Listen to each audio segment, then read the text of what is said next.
Ibihe byiza kuri mwese aba Bible. Twishimiye kuba tugiye kuganira ku bijyanye n'ingingo ahangaha ikomeye cyane rwose. Turacyari hano ni ku muryango. Hari igihe umugabo n'umugore bagira ibyo bapfa bagatongana kakahava umuriro ukaka hagashya.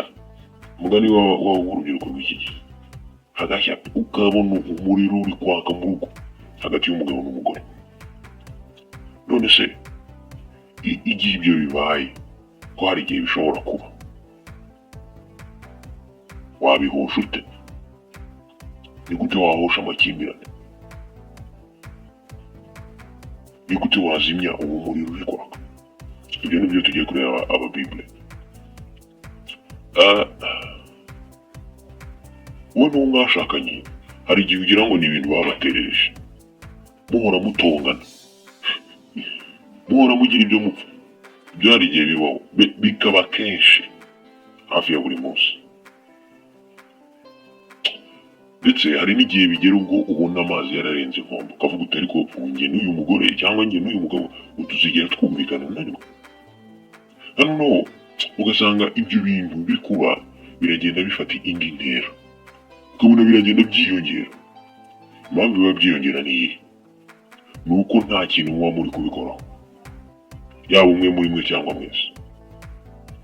Niki uba ugomba gukora kuri ibyo bintu kugira ngo bitagenda byiyongera ahubwo binacike burundu mu rugo rwanyu?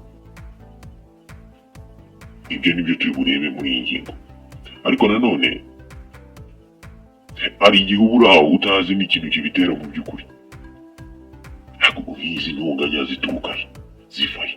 Si wowe, si umugore wawe, mwese ugasanga ni mu gicuku, ugasanga mukareba ikintu kibitera mukagishaka mukakibura. Mwabanye mukundanye, ibyo mufite byose murabifite mu rugo, ntawe aciye undi inyuma, ntawe akoreye undi amakosa, ariko mugahora mutongana tu. Kandi mu by'ukuri ugasanga disi muranakundana, nta n'umuntu n'umwe uba wagambiriye kubabaza undi, ariko tu amakimbirane no gutongana bigahora bihari. Buriya hari ikintu kimwe mukwiriye kumenya: kuba mutabona ibintu kimwe ari nabyo bikurura ayo makimbirane cyangwa izo ntonganya za buri munsi. Ntabwo ibyo bisobanuye ko mutaberanye, ntabwo bisobanuye ko mudakwiranye.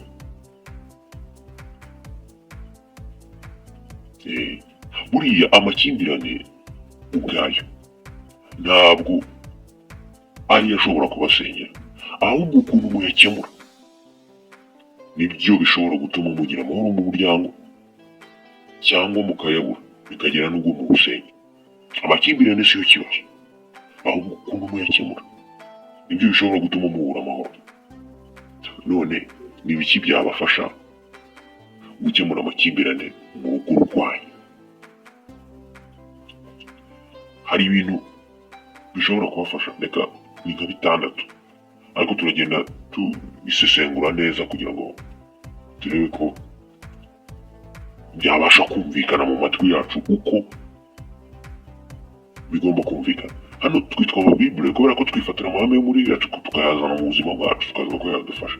Hari abantu benshi yafashije, kuki twe tutayakoresha wenda ko yadufasha kuko tubitekereza?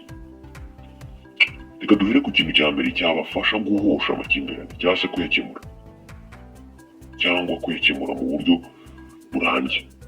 Reka turebe ikintu cya mbere. Tambura mu Migani igice cya 26 turasoma umurongo wa 20.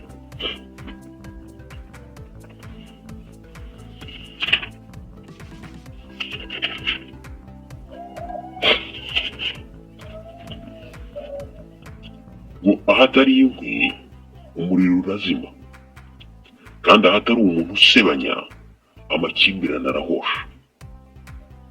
Ngo ahatari inkwi umuriro urazima, kandi ahatari umuntu usebanya amakimbirane arahosha. Ese mu Bible turi kumwe, ahantu hatari inkwi umuriro wakomeza kwaka wakira hehe kandi nta nkwi zihari? Ntabwo ibyo bishoboka nyine. None ni iki cya mbere cyabafasha gishingiye kuri iri hame ryo muri Bible cyabafasha guhosha amakimbirane. Reka nkubwire, ururimi rwoshywa n'urundi. Iyo umugenzi wawe agusembuye ukamusubiza harashya, intonganya zikomeza kuba nyinshi, amakimbirane mwari mufitanye ntabwo akemuka. Ariko iyo agusembuye wowe ugatuza, ugaceceka, ugacururuka, ntumusubize, ashobora gutuza nawe agacururuka, akamanuka hasi hahandi uri, akaba ariho agusanga. Hari ukuntu batera umupira muri football ukabona umuntu arawufunze mu buryo bworoheje, cyari igishoti kiremereye, cyangwa se wari umupira w'uri hejuru, akawufunga akawushyira hasi, akitonda akawukina neza. Nawe umuntu nagusembura muri ya makimbirane ajya aba mu rugo, nawe jya umera ufashe uwo mupira uwufungire hasi mu buryo bworoheje. Ntukihorere ushake kumusubiza, ntukihorere ushake kumugerera mu keba ariko kugereramo.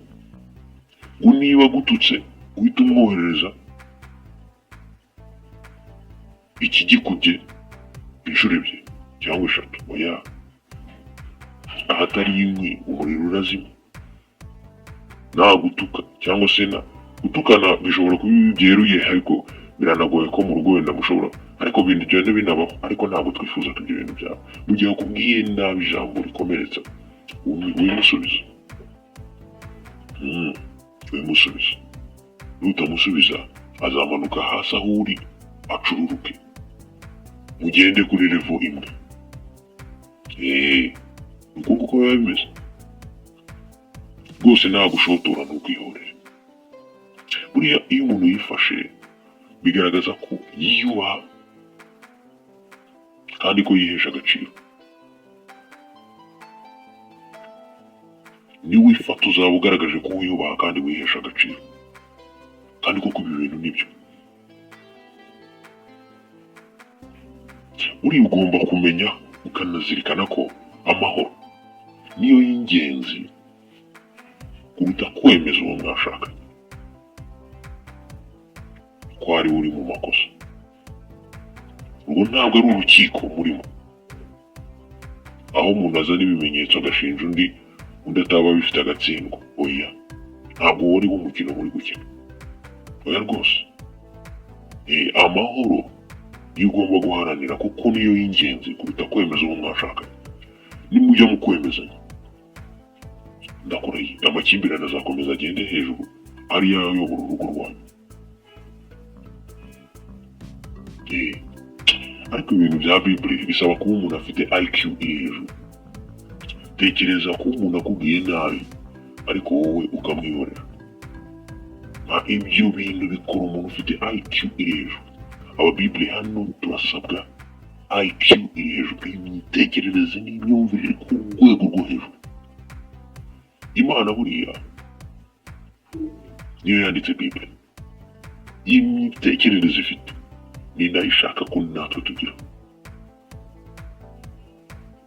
Imana ifite imitekerereze iri hejuru, natwe dushobora kuyigana tukagira imitekerereze iri hejuru nk'abantu nyine, sibyo?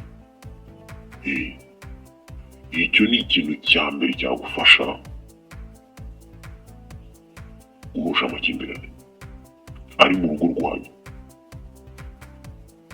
Ariko ibi bintu mbabona nubwo wabisohokana no hanze y'urugo byagufasha. N'ikindi cyagufasha no hanze y'urugo, nubwo waba utarashatse, n'amakimbirane ushobora kugirana n'umuntu mugenzi wawe, iki cyagufasha rwose. Icya kabiri cyagufasha, reka tukirebe mu Bakolosayi igice cya 3 umurongo wa 12.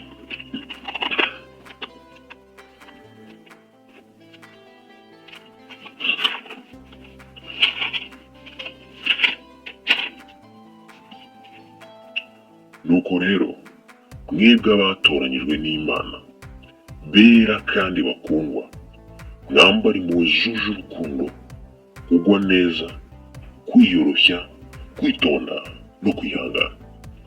Mwambare impuhwe zuje urukundo, kugwa neza, kwiyoroshya, kwitonda no kwihangana.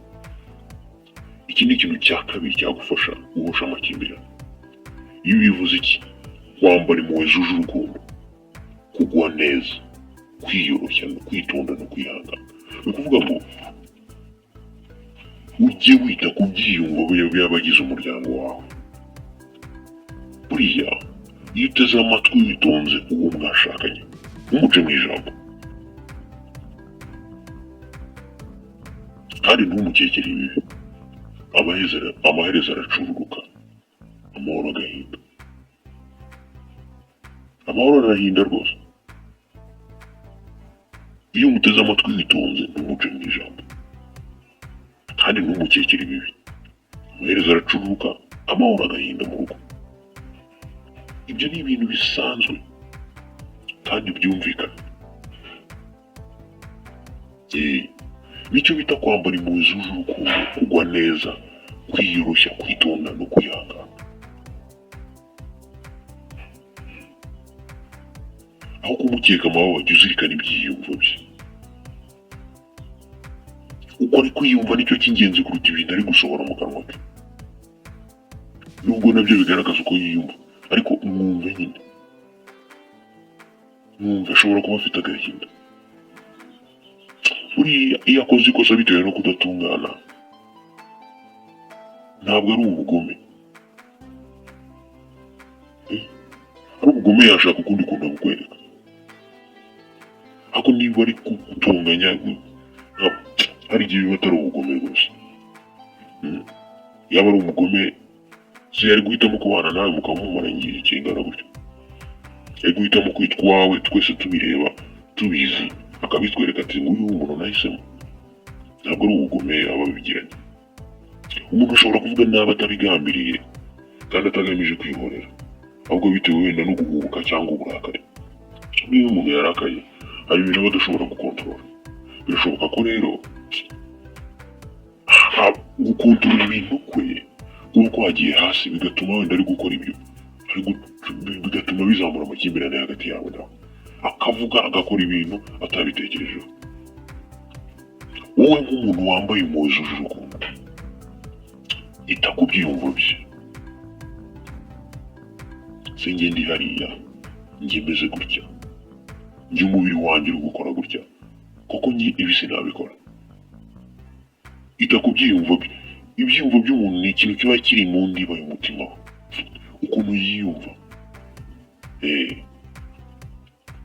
Ibintu by'Imana ni ukugira IQ iri hejuru, sibyo? Ni ibintu biba bisaba kuba ufite imitekerereze iri hejuru, kandi ibyo ni ibintu ushobora kwitoza kuko nta muntu ubivugana. Nanone nk'umuntu ugwa neza, mugwire neza, sibyo? Uwo ni urubavu rwawe, uwo ni umutware wawe, gwa neza kuri we. Nanone iyoroshye, shyira baro hasi muyikinire hasi, sibyo? Nanone nk'umuntu witonda kandi wihangana, iyo mico yigaragaza. Icyo ni ikintu cya kabiri kizagufasha guhosha amakimbirane. Icya mbere tubonye ni uko utagomba kwihorera, kuko hatari nk'umuriro urazima. Kwifata bizagaragaza ko wiyubaha kandi wihesha agaciro. Kabiri tubonye, ita ku byiyumvo by'uwo mwashakanye. Sinjye meze gutya ndi muri iyi mimerere, byagenda bite? Bitewe n'uburakari afite, bitewe n'iki, n'umujinya, hari ibintu aba adashobora gukontorora, amagambo avuga, ibyo akora rimwe na rimwe. Ibyo ukwiye kubyumva ugashyira mu gaciro. Reka noneho turebe ikintu cya gatatu, ariko turakireba muri part 2 cyangwa se igice cya kabiri cy'iki kiganiro. Keep being blessed, stay in touch, kubera ko tugiye gukurikiza igice cya kabiri kandi nicyo gisigayemo ibintu guhera ku cya gatatu kugera ku cya gatandatu. So turi kumwe, turaje mu kanya muri part 2.